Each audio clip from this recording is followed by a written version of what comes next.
তো আমি আশা করব যে কোনো রাজনৈতিক নেতৃবৃন্দ এই মাদক ব্যবসায়ী যদি মাদক সহ ধরা খায়, প্লিজ তদবির করবেন না। আজ সকাল 10 ঘটিকার সময় খুলনা ফুলতলা থানায় সুধী সমাবেশ ও মত বিনিময় সভায় প্রধান অতিথি ছিলেন জনাব মোহাম্মদ তাজুল ইসলাম, বিপিএম সেবা, পুলিশ সুপার খুলনা। শৃঙ্খলা, নিরাপত্তা, প্রগতি পুলিশের মূল অঙ্গীকার নিয়ে খুলনাতে চলমান অপরাধ, হত্যা, শিশু ধর্ষণ, মাদক সন্ত্রাস সহ সার্বিক অপরাধের বিরুদ্ধে আইন শৃঙ্খলা পরিস্থিতি উন্নত রাখতে স্থানীয় রাজনৈতিক ও জামাত, বিএনপির নেতাকর্মীরা বিশেষ ভূমিকা পালন করেন। পাড়ায় পাড়ায়, গলিতে গলিতে সন্ত্রাস আজকে বিস্তৃত হয়েছে।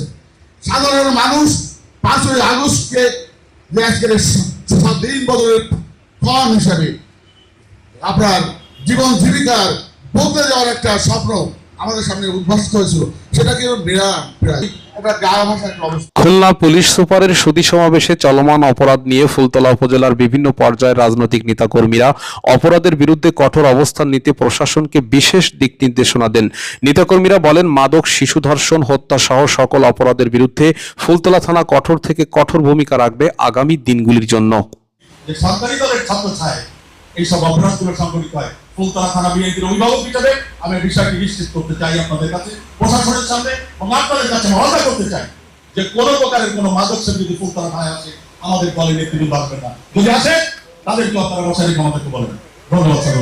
আজ সকাল 10 ঘটিকার সুধী সমাবেশে ফুলতলা থানায় উপস্থিত বিএনপি জামাতের নেতাকর্মীরা চলমান অপরাধ কর্মকাণ্ডের বিরুদ্ধে ব্যাপক সোচ্চার থাকার কথা উল্লেখ করেন। বিশেষভাবে ফুলতলা উপজেলা বিএনপির আহ্বায়ক জনাব মোহাম্মদ শেখ আবুল বাশার, বিএনপি নেতা আহসানুল হক লন্ডন, জামাত ইসলামের থানা সেক্রেটারি মাওলানা সাইফুল হাসান খান, ফুলতলা জামাতের আমির অধ্যাপক আব্দুল আলিম মোল্লা, জেলা জামাতের সহ সেক্রেটারি এটিএম গাউসুল আজম হাদি সকলেই অপরাধের বিরুদ্ধে বিশেষ ভূমিকা পালনের জন্য পুলিশ প্রশাসন তথা ফুলতলা থানাকে সহযোগিতার আহ্বান করেন।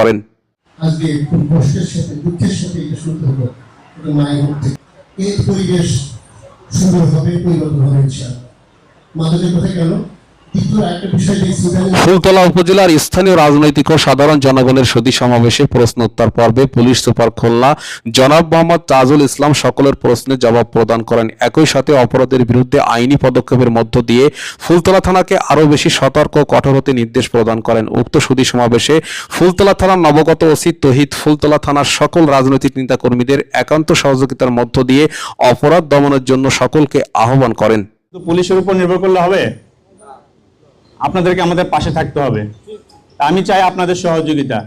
আপনারা আমাদের সঙ্গে কোনো অপারেশনে যাওয়ার দরকার নাই, শুধু আমাদেরকে তথ্য দিবেন এবং তথ্য গোপন থাকবে, এটা আমি এনশিওর করতে চাই। আমাদের যদি থানায় যদি আপনারা সেফ ফিল না করেন, আমাকে সরাসরি জানাবেন যে আপনার এলাকায় অমুক ব্যবসায়ী মাদক ব্যবসা করছে।